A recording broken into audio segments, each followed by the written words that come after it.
So, let's move on to the next topic. Is yung quotient rule. So, quotient rule.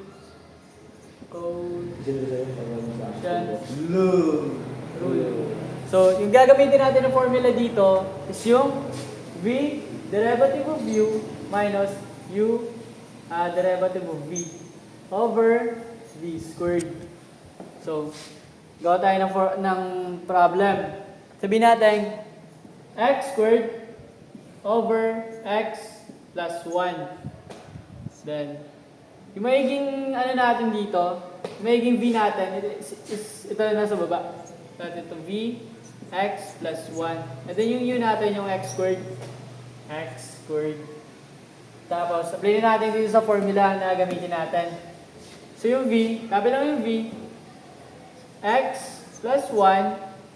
So, ang derivative ng u is yung x squared magiging 2x minus, copy natin yung q, itong x squared plus. Then, derivative ng v na 1, naigaman na lang siya. Mawala natin ng value kasi wala siyang sign. Over x plus 1 squared. So, ang gagawin natin dyan, i-multiply na natin ito sila.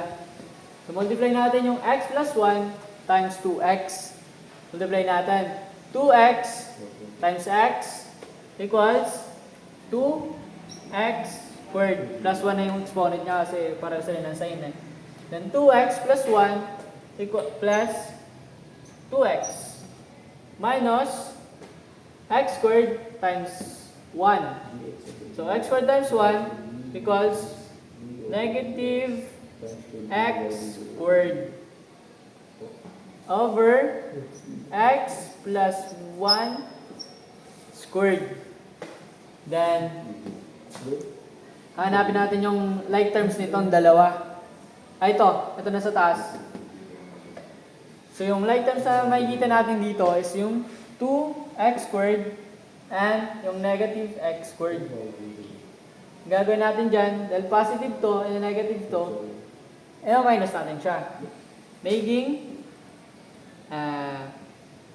x squared na lang siya. Plus, yung naiiwan na ito. 2x. 2x over x plus 1 squared. Ito na siya. So, bigay tayo ng isa pang problem ulit. Sabihin natin, cash flow ba ito? Sabihin natin sin x over x. So, gawin natin ulit yung ganitong formula. So, magiging ganun pa rin siya. Magiging yun natin ito yung v. Yun natin is sin x. And then yung v natin is yung x. So, copy natin yung v kasi mag-follow tayo sa formula. Copy natin yung v na x times derivative ng v derivative ng u na sin x. Sin x cos x minus sin x, then derivative ng x is 1, wala na, hindi natin siya ilagay, over x squared. Then times na natin siya, x times cos x equals to